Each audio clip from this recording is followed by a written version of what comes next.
Welcome back to Iceland part 3। इस video में मैं आपको लेके चलूँगा स्नेफेलनेस पेनिनसुला, जिसे लोग मिनी आइसलैंड भी कहते हैं, क्योंकि इस छोटे से पेनिनसुला में आपको आइसलैंड के लगभग सारे वंडर्स एक ही जगह देखने को मिल जाते हैं। ब्लैक सैंड बीचेस, लावा फील्ड्स, वोल्केनोज, ग्लेशियर्स और ब्रेथ टेकिंग क्लिफ्स। और सबसे खास बात, यह जगह उतनी ही खूबसूरत है जितनी डाइवर्स। तो चलिए मेरे साथ इस मैजिकल सफर पे।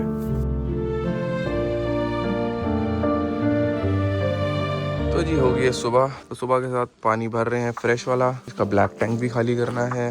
ग्रे टैंक यहाँ पे ऑप्शन नहीं है खाली करने का। और दोबारा रिमाइंड करा दूं, grey tank is for shower और सिंक के अंदर से जो पानी आता है, और ब्लैक टैंक जो है वो आता है आपके टॉयलेट से। और ये बहुत ही फेमस एक यहाँ पे माउंटेन है, किर्कुफेल। इसको कहते हैं चर्च माउंटेन। जो शेप है बहुत स्पेशल है। ये देखो ऐसे करके ये यहाँ पे ऐसे चोटी है, बड़े ही यूनिक माउंटेन है, बहुत फेमस है इस जगह पे। बट आप देख सकते हो इस टाइम पे हमारी किस्मत साथ नहीं है देखने के लिए। बट मैं ड्रोन उड़ा के ना आपको पास ले जाऊँगा और कुछ तो दिखाई दूंगा। इस वक्त आइसलैंड में एक वॉल्केनिक इरप्शन शुरू हो चुका है। वॉल्केनो से निकलने वाली स्मोक और गैसेस ने पूरे आसमान को हेज से भर दिया है। ड्रोन को इतना पास ले जाने के बाद भी माउंटेन की पीक बिल्कुल दिखाई नहीं दे रही है। सब कुछ एकदम मिस्टीरियस सा लग रहा है। पीछे आप मेरे देख सकते हो किर्कुफेल का पहाड़ है। और अब हम आए हैं वाटरफॉल, एक यहाँ पे होता है, हल्का छोटा सा वाटरफॉल है। तो उसके साथ में जो बैकग्राउंड में किर्कुफेल आता है ना, बड़ा ही सुंदर लगता है। तो ये थोड़े से बादल छट जाएं और थोड़े से हट जाएं तो मज़ा आ जाएगा इस टाइम पे। और 2 दिन से वेदर ना ऐसे ही हो गया, बिल्कुल मज़ा सा ख़राब करती है एकदम। नज़ारे ही नहीं दिख पा रहे। ठंड हो रही है आज ठीक ठाक, मोटी जैकेट पहनी हुई है हमने। और किर्कुफेल आइसलैंड का सबसे ज़्यादा फोटोग्राफ्ड माउंटेन माना जाता है, क्योंकि इसके व्यूज़ एकदम आइकॉनिक हैं। आप खुद ही इन फोटोज़ में देख सकते हो कि क्यों दुनिया भर के लोग ये माउंटेन कैप्चर करना पसंद करते हैं। और जी हाँ, यहाँ किर्कुफेल पर नॉर्दर्न लाइट्स भी दिखती हैं। वैसे तो ज़्यादातर लोग को पता ही होगा, लेकिन जिसको नहीं पता उसको बता दूं, नॉर्दर्न लाइट्स यानी ऑरोरा बोरेलिस एक नेचुरल लाइट शो है जो सूरज से निकलते चार्ज पार्टिकल्स और अर्थ के मैग्नेटिक फील्ड से टकराने से बनती हैं। ये मोस्टली ग्रीन कलर की होती है, लेकिन कभी कभी पिंक, रेड, पर्पल शेड्स में भी दिख जाती है। लेकिन इस वक्त हम इसे नहीं देख पाएंगे क्योंकि यहाँ रात में भी सूरज निकलता है और नॉर्दर्न लाइट्स देखने के लिए पिच ब्लैक स्काई ज़रूरी है। इसके लिए बेस्ट टाइम होता है ऑटम, विंटर या फिर अर्ली स्प्रिंग। लेकिन इस बार के लिए हमें किर्कुफेल के ऐसे नज़ारे से ही काम चलाना पड़ेगा। भी रास्ते में क्या सुंदर एक वाटरफॉल दिखा है। और यहाँ देखोगे आसपास कितनी, देखो ऐसे बर्ड्स उड़ रही हैं, बहुत सारी बर्ड्स हैं। ये देखो बड़ी मैजिकल लोकेशन है। और ये जो पार्ट है आइसलैंड का, इसमें अटलांटिक महासागर जो है उसकी सबसे ज़्यादा जो बर्ड्स हैं पूरे अटलांटिक एरिया में, सबसे ज़्यादा यहाँ पे होती हैं, इसी जगह पे। और देखो क्या सुंदर है, मतलब इतनी सारी बर्ड्स हैं, इतना सुंदर लग रहा है ये। वाओ। और एक्चुअली यहाँ पे रुकने का एक और रीज़न था, पहाड़ों के आसपास ना सारी फॉग हो रही है, तो जो हमारा व्यू है ना और जो लैंडस्केप है वो प्रॉपर दिख नहीं रहा। तो हमने कहा आधा घंटा वेट करते हैं, मे भी थोड़ा क्लियर हो जाए।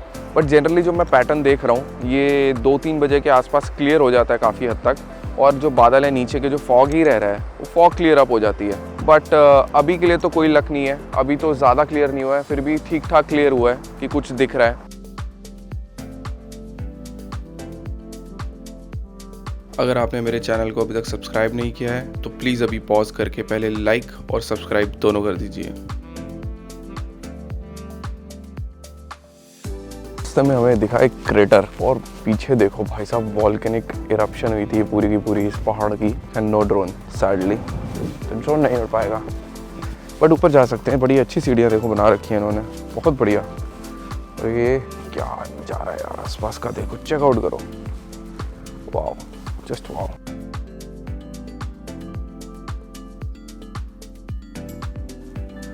जगह जगह पे ऐसे ना पर्पल फूल है, बहुत सुंदर लगता है ये। और सीढ़ियाँ ख़त्म ही नहीं हो रही भाई, बहुत ऊपर आ चुके हैं हम। पहुंच गए भाई, पहुंच गए। जोर से बोलो।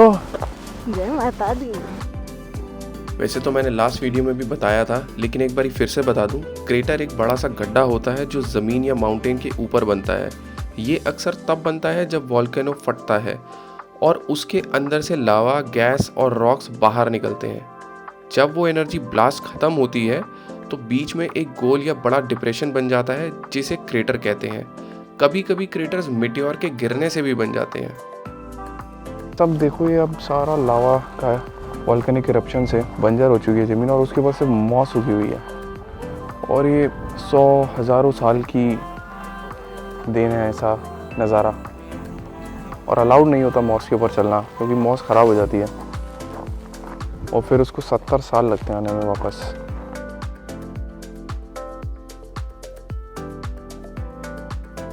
और टाइम हो गया है लंच का, और लंच विद अ व्यू।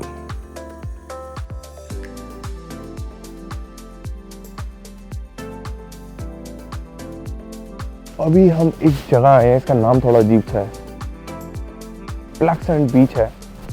बहुत ही सुंदर जगह है। आसपास आप देखोगे टेरेन चल रही है ना यहाँ की, कि नीचे सारा लावा सा ब्लैक ब्लैक रॉक्स हैं, लावा से जो बनती हैं, उसके ऊपर सारी मॉस आई हुई है और सामने सी आ चुका है इस टाइम।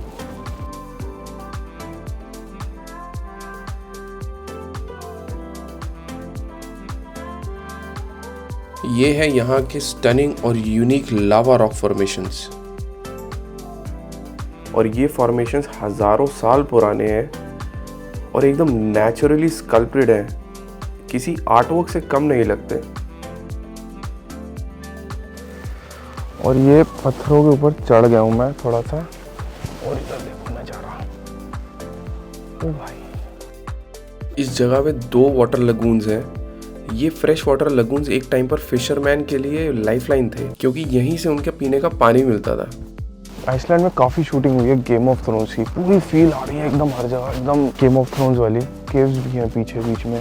भाई देखोगे लोहे के पार्ट पड़े हुए हैं सारे। ये एक शिप रैक का पार्ट है ये सारा। ब्रिटिश शिप था, 1950 के आसपास की बात है, और 19 में से सिर्फ 5 लोग बच पाए थे। पता नहीं ये जो रैकेज है ये यहाँ पड़े हैं और बीच वहाँ दूर है, तो पॉसिबली पानी इतना ऊपर तक पहले होगा या फिर मे बी किसी सीजन में ऊपर तक आ जाता होगा।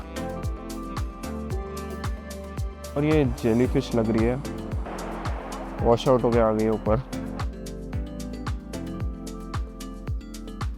अभी हम आ गए लॉन ड्रैगन क्लिफ्स पे, और इधर नज़ारा है मैंने सुना है कि अच्छा है। और सबसे बढ़िया बात है कि रास्ते में ही चलते चलाते हैं, बड़ी ज़्यादा बड़ा कोई डिटूर नहीं होता, सड़क के ऊपर ही होता है, बस थोड़ा सा पैदल चलना पड़ता है। 1-1 किलोमीटर एटलीस्ट हर एक जगह पे, 2-2 भी हो सकता है कई जगह। बड़ा अच्छा है, खाना भी पच जाता है इससे हमारा।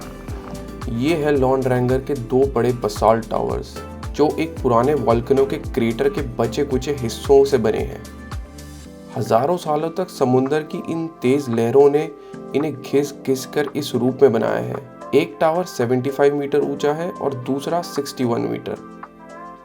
दोनों ही समुद्र के किनारे एकदम अद्भुत शक्तिशाली लगते हैं। और सिर्फ नेचर ही नहीं, ये जगह लोकल्स की स्टोरी से भी भरी पड़ी है। कहा जाता है कि ये पहले 2 राक्षस हुआ करते थे जो सूरज की रोशनी में पत्थर बन गए। और इन क्लिफ्स पर बहुत सारे बर्ड्स भी देखने को मिलते हैं, जैसे पफिन्स, किटीवेक्स, फुलमार, सीगल्स। ये जगह समर के दिनों में एकदम बर्ड पैराडाइज बन जाती है। और फिर हम चल दिए अपनी नेक्स्ट डेस्टिनेशन की तरफ, अनस्त्रापी। ये है बारदुर। इसको आइसलैंडिक कहानियों में एक मिथिकल कैरेक्टर माना जाता था। वो आधा इंसान और आधा जायंट था। जैसे हिमालयस में येटी होता है, वैसे ये भी माउंटेन और ग्लेशियर्स में रहता था। आइसलैंड के लोगों के हिसाब से ये पेनिनसुला का गार्डियन स्पिरिट था, जो लोगों को प्रोटेक्ट करता था। मेरी नज़र गई उस पहाड़ पे, ये एकदम देखो चोटी, एकदम उसकी नुकीली चोटी है। ये है अनस्त्रापी का आइकॉनिक रॉक आर्च। समुद्र की ज़बरदस्त लहरों ने बसाल्ट रॉक को कार्विंग में बदल दिया है। ऐसा लगता है जैसे नेचर ने खुद एक आर्ट बनाई हो। अंदर का गोल होल इस रॉक का सिग्नेचर है।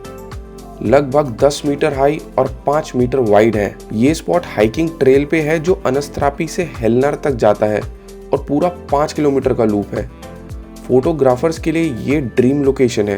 वेव्स, swirling रॉक टेक्सचर्स और बसाल्ट कॉलम्स सब मिला के एक सिनेमैटिक व्यू देते हैं और बर्ड्स की यहाँ तो कोई कमी ही नहीं है। 20 मिनट की ड्राइव करके पहुंचे हम बुदिर टाउन। बुदिर का ये ब्लैक चर्च बहुत फेमस है। ये बनाया गया था 18th सेंचुरी में और इसको 100 साल बाद रीबिल्ड करना पड़ा था। आज भी ये आइसलैंड के सबसे फेमस और फोटोजेनिक चर्चेज में से एक है और ये चर्च सराउंडेड है लावा फील्ड से जो नज़ारे को 4 चांद लगा देता है। तो अभी आ गए हैं हम सील देखने। 2 तरीके की सील मिलेंगी यहाँ पे, कॉमन सील और ग्रे सील। और एडवाइज्ड है कि सील्स को अराउंड 100 मीटर की दूरी से देखा जाए इस टाइम। और सैडली कोई सील नहीं है यहाँ पे। और मैं गलत था, यहाँ पे सील्स है। वो देखो, वो बड़ी भी। जैसे कि मैंने पहले बताया कि यहाँ 2 टाइप्स की सील है, हार्बर सील और common seal. Harbour seal 2 metre लंबी और 100 केजी तक की हो सकती हैं और कॉमन सील 2.5 मीटर लंबी और 300 किलो तक हो सकती हैं। हार्बर सील्स का पॉपुलेशन डिक्लाइन होते जा रहा है और क्रिटिकली इंडेंजर्ड हो चुके हैं इस टाइम। एक सील वहाँ बैठी है एकदम पत्थर के टॉप पे। और ये बीच एक गोल्डन सैंड बीच भी है जो कि काफ़ी रेयर है आइसलैंड के लिए। और इस तरह स्नेफलनेस पेनिनसुला का सफ़र ख़त्म हुआ। दिन के एंड पर हमने अपनी गाड़ी कैंप ग्राउंड में पार्क की और वहीं रात बिताई। इस व्लॉग के लिए इतना ही था। अगर आपको ये व्लॉग पसंद आया हो तो प्लीज़ सब्सक्राइब का बटन ज़रूर दबा दीजिए क्योंकि आइसलैंड का एक और एक्साइटिंग पार्ट अभी बाकी है। नेक्स्ट एपिसोड में मैं आपको लेके चलूँगा रेक्याविक सिटी जहाँ हमने देखा एक मैजिकल लावा शो, एंजॉय किया एक लग्जरी और आइसलैंड का one of the best hot spring और सबसे थ्रिलिंग मोमेंट हमने अपनी आंखों से देखा एक वॉल्केनिक इरप्शन। तो मिलते हैं अगले व्लॉग में। Stay tuned.